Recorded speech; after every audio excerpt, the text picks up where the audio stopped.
Good afternoon, guys. On this June 3rd, I'm still in the San Rafael swell. I'll try and look for Pediocactus despainii again. Not quite where I want to look for them, but I want to talk about this really nice grassland I found over here. Like it's just like a very intact Colorado Plateau grassland. I'm not seeing very many invasive weeds. Hope this is public land. I'm pretty sure it is. I'm not going to hop the fence either way, but it seems primarily dominated by this plant, which of course is Eriocoma hymenoides, the Indian ricegrass, sometimes called Oryzopsis or Acnathrum hymenoides, whatever you want to call it. It is a fantastic species.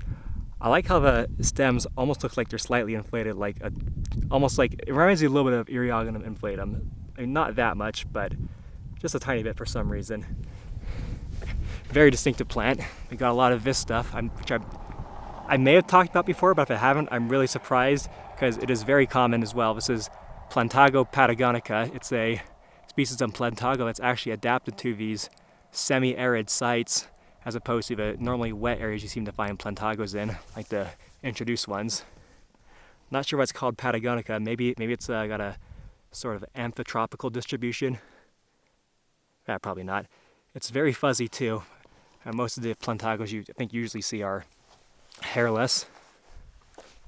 Of course, you got a lot of Opuntia polyacantha here, but I can show you some much better ones that are in bloom right over here. Really just some of the most wonderful flowers you can find in the whole world are going to be cactus flowers, and these are truly spectacular. Glad I came here at the right time to see this, because Pediocactus despainii is almost certainly not going to be in bloom when I find them. There's Opuntia polyacantha is a bit of a species complex, and depending on how granular you want to go, you can split I think maybe a few dozen species off of it potentially.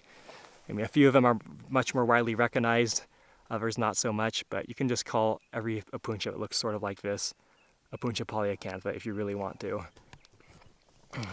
Big fan of Opuntia aurea, which you find sort of between Kanab and St. George. I know I mentioned that in a previous video recently, but I can never talk about that one enough. That's a cool one because it usually doesn't have any spines, and often not even glaucids, so it looks almost like Opuntia basilaris, which I'm not going to be seeing this trip, unfortunately, and I'm definitely not bothered by, so let's forget about that. And of course, Sphaeralcea, coccinea. Probably the most common Sphaeralcea, possibly the most abundant in the Mountain West, which is where I think more or less all Sphaeralceas are endemic to. But this one definitely is the most common. You also find in the Salt Lake region, where I do make most of my videos. Not the most interesting place for botany, but I don't mind it either.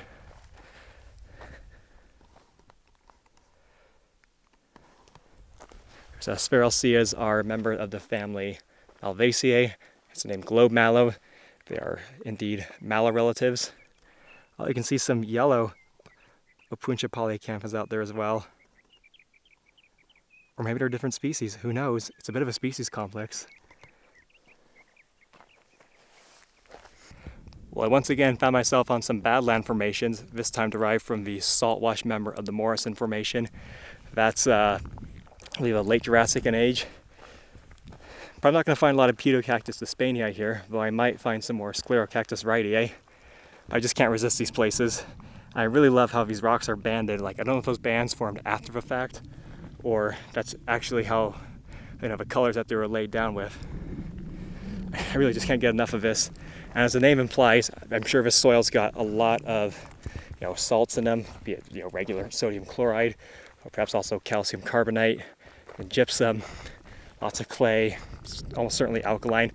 Just that kind of plant community we're seeing again with, this appears to be one of those Atriplexes. I'm trying to be a little cautious with the Atriplex species, but I think it could be Shadscale, Atriplex confertifolia, or maybe Atriplex corrugata. I'm really bad at them, so forgive me. I know I'm supposed to be the expert here, but I'm trying to do better.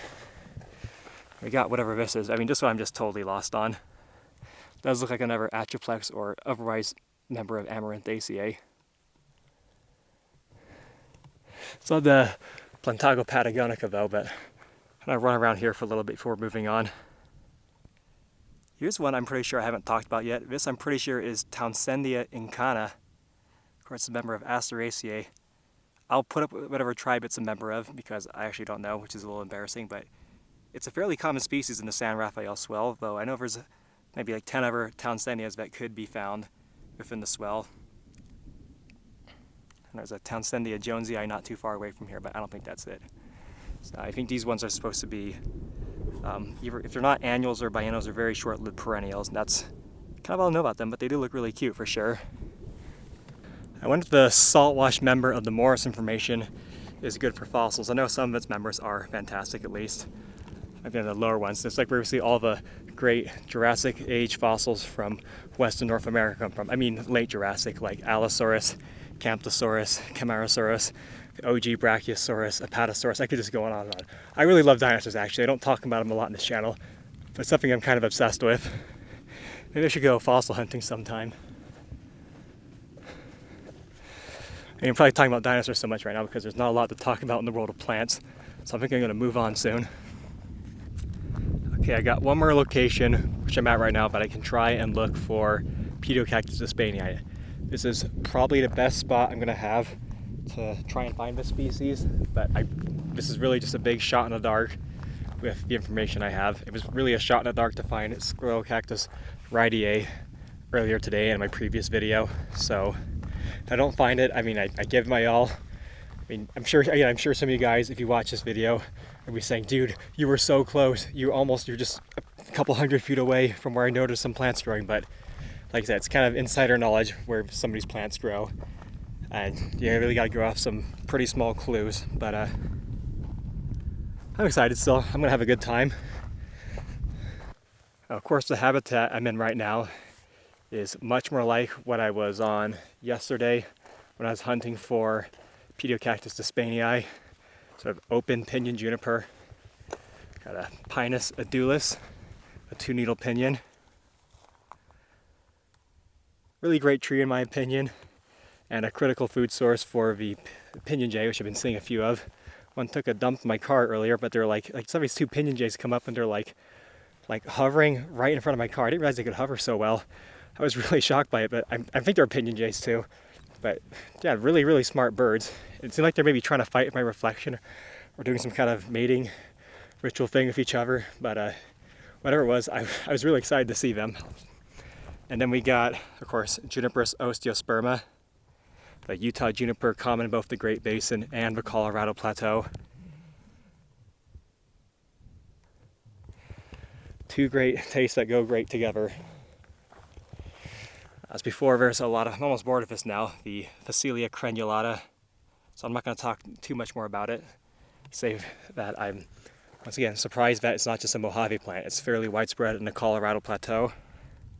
We're also getting a lot of the Ephedra viridis as well, which I'm always happy to see. Ephedras are great, generally speaking. The green ephedra, or green Mormon tea. I'll give you one guess as to why it got that common name. Always gives me a bit of a chuckle when you can see that a cow a few years ago must have had the runs. Well, I just found it.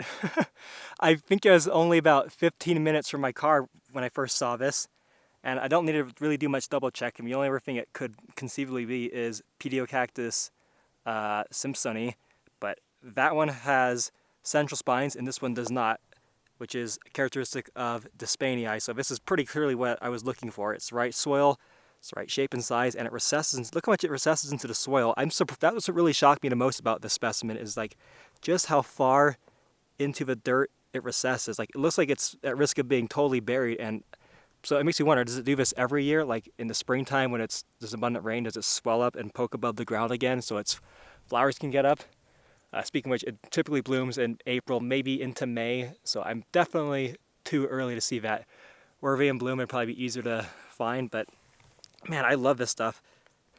It's just growing amongst the Phacelia crenulata and the, I think, Townsendia incana right here. Now, I'm kind of nervous. I mean, I probably could show some of the landforms around here, but I know cactus people, you guys watching this video, can be a little crazy sometimes. And I know some people are Some species are very at risk of poaching, so information has to be kept secret. I don't think this is one that a lot of people are looking to poach, but I do know that Joey Santora said in one of his videos, where he's I think he's filming some species of Eriocarpus, or is it Eriocarpus or Eriocactus, whatever it is, in Texas, and he was instructed, no, it was in Mexico, my bad, and the people who were showing him it were like, please, whatever you do, just don't show any of the surrounding landforms, because poachers absolutely will triangulate this population, they'll just steal everything. It's like, I don't know, a lot of these cacti are so small, it's probably just as simple as like taking a post hole digger and sticking in the ground, unfortunately. Now I guess I could go back to my car now, but I want to look for some more. Maybe I can find one with fruit on it. Talk about something else for a second. This is Oenothera lavendulifolia. At least I'm pretty sure that's what it is. Like all evening primroses, it blooms in the evening and stays open for the night to presumably attract moth pollinators. And the only reason I say presumably for this one is because their flowers are actually bright yellow. I guess that's still a color moths won't have too hard a time of finding, but it is a bit interesting because I don't know why it wouldn't just be white if it was trying to be moth pollinated, but it's a very beautiful plant, no doubt about it. Of course, remember Oenograceae, so it's got 4 big beautiful petals, which we can see here.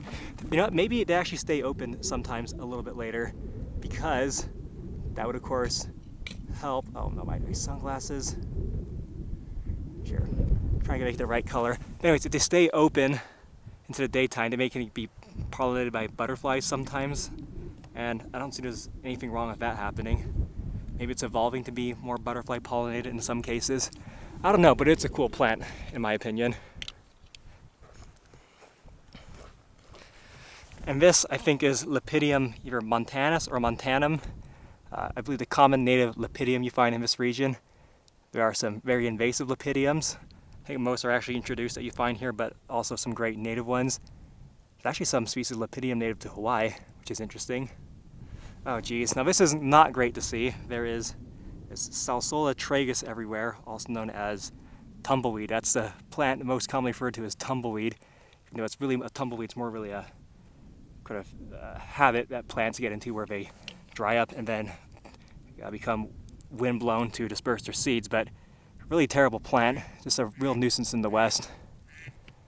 But anyways, I'm still really happy I found 2 out of 3 species. And I mean, Opuntia basilaris, really that was just my fault for not being in the right part and not realizing this road wasn't a through road. I probably could have found it. It'd probably been the easiest to find had I approached from the south, like around Hanksville. Just found 2 more of these guys growing on this hilltop here, and the literature does say they like to grow on hilltops and gentle slopes. Something a little funny about these I was meaning to mention is that according to Wikipedia, they are not their own species. They are Pediocactus bradii subspecies despainii. Same thing with the Winkler cactus, which is found in the northern portion of the water pocket fold. Where did everyone go? Well, as I try to find that again, man, these are so easy to lose. It's actually insane. But, oh, I was right on top of it. Okay.